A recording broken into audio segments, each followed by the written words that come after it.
नमस्कार, मी Ganesh Thakur Switzerland Geneva इथून थेट लाईव्ह आहे। जेनेवामध्ये एबीपी माझा पोहोचला आहे। WTO मिनिस्ट्रियल कॉन्फरन्स 2022 12वी मिनिस्ट्रियल कॉन्फरन्स याचं थेट प्रक्षेपण करण्यासाठी आणि जेनेवा इथं येण्याचं कारण म्हणजे ही मंत्रिस्तरीय जी परिषद आहे ती भारतासाठी अत्यंत महत्त्वाची आहे। सध्या मी ज्या जागेवरती आहे त्या जागेला ब्रोकन चेअर म्हणतात। माझ्या मागे ही ब्रोकन चेअर आहे आणि माझ्या अगदी मागे युनायटेड नेशन्सचं हेडक्वार्टर वर्ल्ड हेडक्वार्टर जेनेवा इथलं आहे। इथं प्रत्येक देशाचे नागरिक ज्यांना आपल्या देशाच्या समस्या युनायटेड नेशन समोर मांडायच्या आहेत, प्रोटेस्ट करायचे आहे, ते येतात आणि भारतही एक मोठं डेलिगेशन घेऊन WTO मध्ये प्रतिनिधित्व करतंय, आपल्या मागण्यांसाठी लढतंय। त्याचबरोबर जेनेवामध्ये युएनच्या अगदी बाहेर काही भारतीय मासेमारही पोहोचले आहेत, काही अन्य लोकही पोहोचले आहेत जे आपल्या प्रश्नांना घेऊन युनायटेड नेशन समोर WTO समोर पोहोचतायत। आज दुसरा दिवस आहे या मिनिस्ट्रियल कॉन्फरन्सचा आणि या मिनिस्ट्रियल कॉन्फरन्समध्ये आज भारतासाठी खूप महत्त्वाचे दोन मुद्दे समोर येणार आहेत। दुपारच्या सेशनमध्ये भारतासाठी सर्वात मोठा आणि प्रमुख मुद्दा म्हणजे फूड सिक्युरिटीचा आहे आणि या फूड सिक्युरिटीवरती भारत आपला अजेंडा WTOच्या या कॉन्फरन्समध्ये सेट करण्याचा प्रयत्न करणार आहे।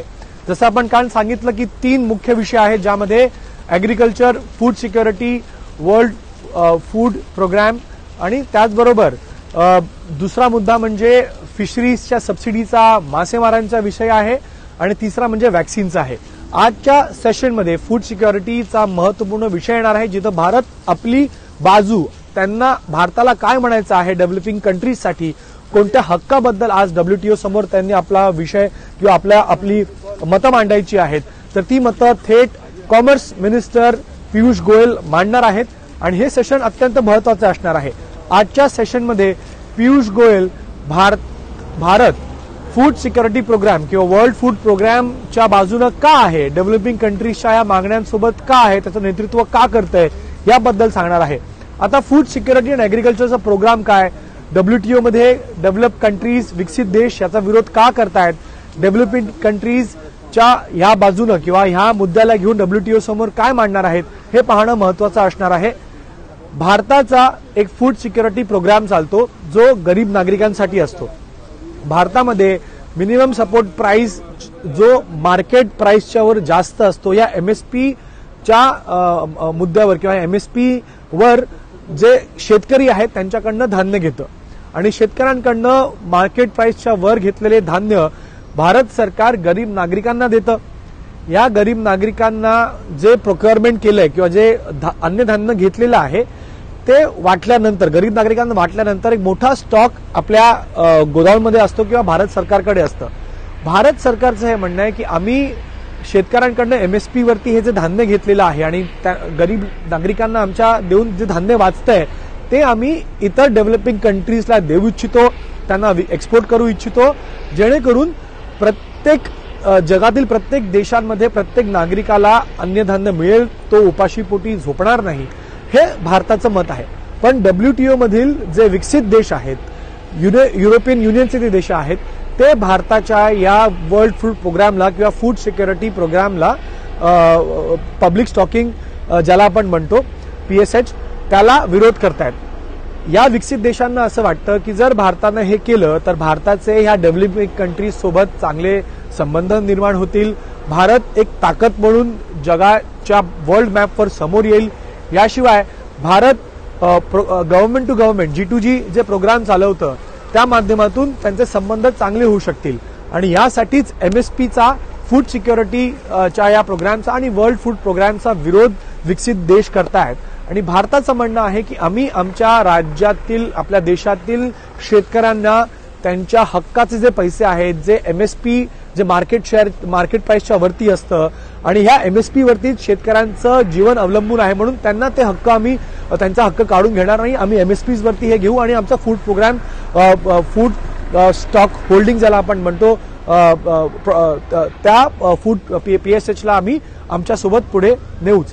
भारताच्या ह्या प्रोग्रामला किंवा भारताच्या ह्या मताच्या विरोधात विकसित देशात आणि आज भारत याच विषयावरती आम्ही हे का करतो आणि हे आपण सर्वांनी म्हणजे सर्व विकसित देशांनी भारताला यामध्ये समर्थन का दिलं पाहिजे याबद्दल आपला पक्ष ठेवणार आहे, आपली बाजू ठेवणार आहे आणि यावरती DGWTO किंवा जे नेगोसिएशन होणार आहे त्या नेगोसिएशन नंतर भारताचे जे मत आहे, भारतानं जो अजेंडा सेट केला आहे त्याला कित्येक देशांचं समर्थन मिळतं आणि भारत आपला अजेंडा सेट करून त्यामध्ये यशस्वी होतो का, भारत आपला या प्रोग्रामला विकसित देशांकडून मान्यता मिळवून घेतं का या WTO फोरममध्ये, हे पाहणं महत्त्वाचं असणार आहे. म्हणून आजचे सेशन भारतासाठी अत्यंत महत्त्वाचं असणार आहे. भारताची food security programme, stock holdings, public stock holdings ज्याला आपण म्हणतो PSH, त्याचसोबतच वर्ल्ड फूड प्रोग्रामचं जे मत आहे किंवा जो अजेंडा भारताचा आहे त्याला साथ मिळते, त्याला जे नेगोसिएशनमध्ये कितपत यश मिळतं भारताला, हे आजच्या या सेशनमध्ये अवलंबून असणार आहे किंवा त्यानं स्पष्ट होणार आहे. दुसरा मुद्दा जो प्रमुख असणार आहे तो म्हणजे मासेमारांना मिळणारी सबसिडी, जे आज आणि उद्याच्या प्रोग्राममध्ये समोर येईल किंवा उद्याच्या अजेंडामध्ये, उद्याच्या सेशनमध्ये भारत या मिनिस्ट्रियल कॉन्फरन्समध्ये ठेवणार आहे. सबसिडीचा विरोध का होतो आणि विकसित देश, युरोपियन युनियन्स भारताच्या या सबसिडीला विरोध का करतायत? मुख्य मुद्दा या फिशरी, या मासेमारीचा जो आहे तो म्हणजे समुद्रात मासे कमी होत आहेत, ज्याला आपण डिप्लिशन म्हणतो. मरीन लाईफ मध्ये मास्यांची डिप्लिशन का होते? एक आपण म्हणू काही पॅरामीटर्स म्हणा किंवा काही स्टॅटिस्टिक्स समोर ठेवले गेले आहेत. 1990च्या दशकामध्ये जे वर्ल्ड फिशरीज किंवा वर्ल्ड फिश पॉप्युलेशन होती, त्या वर्ल्ड फिश पॉप्युलेशन आणि जी फिशिंग होत होती, जी ओव्हर फिशिंग होत होती किंवा ओव्हर स्टॉकिंग फिशिंगची होत होती, त्यानुसार जो रेशिओ होता म्हणजे पॉप्युलेशन फिशची आणि जी स्टॉकिंग होत होती त्या स्टॉकिंगमध्ये जवळपास 10% अंतर होतं. मी तुम्हाला सोप्या भाषेमध्ये समजून सांगतो. म्हणजे समुद्रात जेवढे मासे आहेत, जे मासेचं प्रोडक्शन समुद्रामध्ये होतं त्या प्रोडक्शनपेक्षा 10% जास्त किंवा 10% जास्त फिशिंग, मासेमारी होत होती. यामुळं जो रेशिओ असतो फिशच्या प्रोडक्शनचा आणि फिश किंवा फिशिंग करण्याचा, त्या रेशोमध्ये 10%चं डिसबॅलन्स होतं. म्हणजे 10% जास्त स्टॉकिंग होत होती, जेणेकरून 10% प्रोडक्शन फिश मरीन लाईफमध्ये, पाण्यामध्ये कमी होत होत्या. आता 2018-2020च्या जो आकडा समोर होता त्यानुसार आता ही टक्केवारी 10 ते 34% पोहोचते. म्हणजे जे मासे समुद्रात आहेत, जी संख्या आहे मास्यांची समुद्रामध्ये जे प्रोडक्शन होत आहे त्या संख्याच्या रेशोमध्ये आता 10%हून 34% ओव्हर फिशिंग होते, ओव्हर स्टॉकिंग होते. आणि ओव्हर फिश स्टॉकिंगचं मोठं कारण म्हणजे इलिगल फिशिंग आहे. आता इलिगल फिशिंग कोण करतं? युरोपियन जे देश आहेत तिथं मोठ्या प्रमाणात कमर्शियल फिशिंग होते, मोठमोठ्या प्रमाणात इंडस्ट्रियल फिशिंग होते आणि हे इंडस्ट्रियल फिशिंग मोठमोठ्या बाजेस, शिप्स घेऊन समुद्रात जातात, डीप सी मध्ये जातात आणि तिथं मोठ्या प्रमाणात फिश मासेमारी करतात आणि मासेमारी करून ओव्हर स्टॉकिंग, ओव्हर लोडिंग किंवा ओव्हर फिशिंग करतात, जे इलिगल आहे, जे अवैध आहे. जे फिशरीजचं एग्रीमेंट आहे किंवा फिशरी एग्रीमेंट WTO मध्ये झाली आहे त्यानुसार जितके मासे समुद्रात आहेत त्या माशाच्या काही टक्के वरच आपण फिशिंग करू शकतो, म्हणजे मासेमारी करू शकतो. पण ह्या मोठमोठ्या देशांच्या मोठमोठ्या कंट्रीज ओव्हर फिशिंग करतात, ओव्हर स्टॉकिंग करतात, कारण यानं खूप प्रॉफिट मिळतं.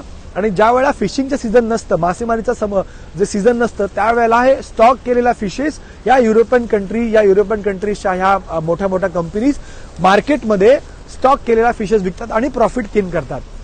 भारताचं असं म्हणणं आहे की जी ओव्हर फिशिंग झाली आहे किंवा 34% जी आकडेवारी वारली आहे ओव्हर फिशिंगची, त्याला कारण भारत नाहीये, पण युरोपियन युनियन म्हणतं की भारतामध्ये जे छोटे मासेमार आहेत ते इलिगल बोटिंग, इलिगल फिशिंग करून, इलिगल स्टॉकिंग करून, इलिगल ट्रेडिंग करून समुद्रातले हे मासे जे आहेत ते कमी करतात आणि डीप सी मध्ये जाऊन भारताचे छोटे फिशरमॅन, छोटे मासेमार जे आहेत या जो डिसबॅलन्स होतोय समुद्रात मास्यांचा ते वाढवत आहेत. पण भारताचं स्टँड असं आहे की आमचे जे मासेमार आहेत किंवा फिशरमॅन आहेत ते सस्टेनेबल फिशिंग करतात, म्हणजे त्यांच्या फिशिंगनं ओव्हर फिशिंग होत नाही, ओव्हर स्टॉकिंग होत नाही आणि जो रेशिओ आहे मरीन लाईफचा बॅलन्स ठेवण्यासाठी तो रेशिओ इंटॅक्ट राहतो. आमच्यामुळे समुद्रातील मास्यांना कोणताही धोका नाहीये किंवा फिशिंगला धोका नाहीये. म्हणून हे दोन बाजू आहेत. युरोपियन युनियन भारतच्या फिशरमॅनला कारणीभूत ठरवत आहेत डिप्लिशनसाठी किंवा ओव्हर फिशिंग आणि ओव्हर स्टॉकिंगसाठी, पण भारत म्हणते की आमचे छोटे मासेमारी नाही तर युरोपियन कंट्रीजचे जे मोठे फिशिंग कंपनीज आहेत ते ओव्हर स्टॉकिंग करतायत. युरोपियन कंट्रीज म्हणतायत की जर या प्रॉब्लेमचं सोल्युशन एकच आहे ते म्हणजे भारत आणि डेव्हलपिंग कंट्रीजना त्यांच्या मासेमारांना दिली जाणारी सबसिडी जी आहे ती थांबवावी, जेणेकरून मासेमार मोठ्या संख्येत समुद्रात जाणार नाही स्टॉकिंग करण्यासाठी किंवा फिशिंग करण्यासाठी. पण भारताचं म्हणणं आहे की भारत आपल्या मासेमारांना ही सबसिडी देईल, कारण त्याच्यावरच त्यांचं जीवन अवलंबून आहे. आणि आम्ही याचं कारण नाही तर युरोपियन देशातील मोठे फिशिंग कंपनीज ह्याचं कारणीभूत आहेत, म्हणून त्यांना त्यांच्यावर रोक लावली पाहिजे आणि आम्ही आमची सबसिडीज जी अत्यंत गरजाची आहे आमच्या मासेमारांसाठी ती आम्ही देऊ. म्हणून ह्या मुद्द्यावरती भारत आपला फर्म स्टँड WTOच्या दुसऱ्या सेशनमध्ये ठेवणार आहे की आम्ही सबसिडी देत राहू. तुम्ही तुमच्या आत होणाऱ्या डीप सीला म्हणजे चायनासारखे देश आफ्रिकन कंट्रीजमध्ये जाऊन त्यांच्या कंपनीज फिशिंग कंपनीज मोठ्या कंपनीज आफ्रिकन देशामध्ये जाऊन डीप सी मध्ये इलिगल फिशिंग करतायत, त्यांना तुम्ही थांबवावं. युरोपियन देशांच्या मोठ्या फिशिंग कंपनीला थांबवावं, त्यांची डीप सी मधली इलिगल फिशिंग थांबवावी, ज्याला आमचा विरोध आहे. म्हणून या मुद्द्यावरती भारताला डेव्हलपिंग कंट्रीजचं समर्थन मिळालं. 164 देशांपासून जवळपास 81 देशांनी ऍग्रिकल्चर, PSH किंवा शेतकऱ्यांचं अन्नधान्य सुरक्षा आणि मासेमारांना मिळणार अनुदानावरती भारताचं समर्थन केलेलं आहे. तो सेशन खूप महत्वाचा असणार आहे. तर दुसरं सेशन म्हणजे भारताला वॅक्सिन जगभरात सगळ्या लोकांपर्यंत पोहोचवायची आहे.